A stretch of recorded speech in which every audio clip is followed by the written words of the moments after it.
miyim ya? Geldim.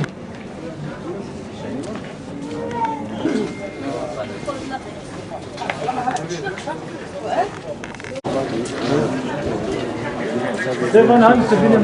Sami zor. Sami zor.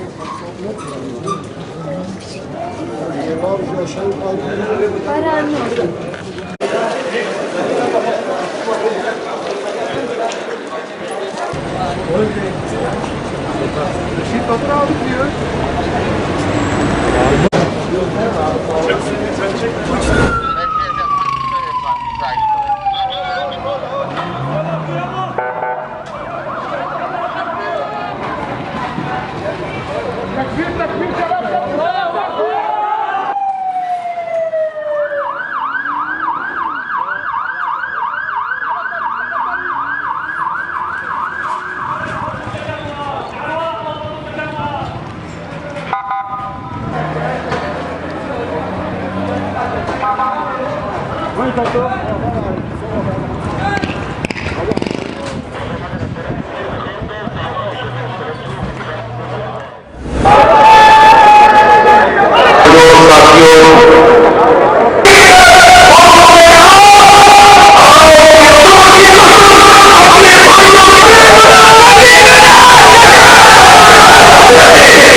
عشان نحكي ونعبر عن الحق كل بني ادم احنا بنحييه كل اللي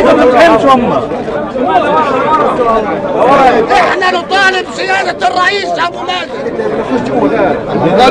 ورجال الاعمال والصناعيين ليس لهم اي علاقة باي امور سياسية.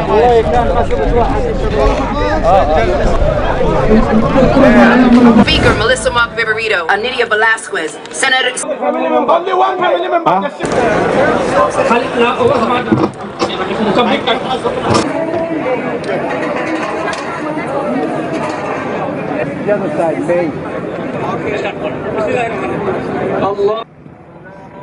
السلام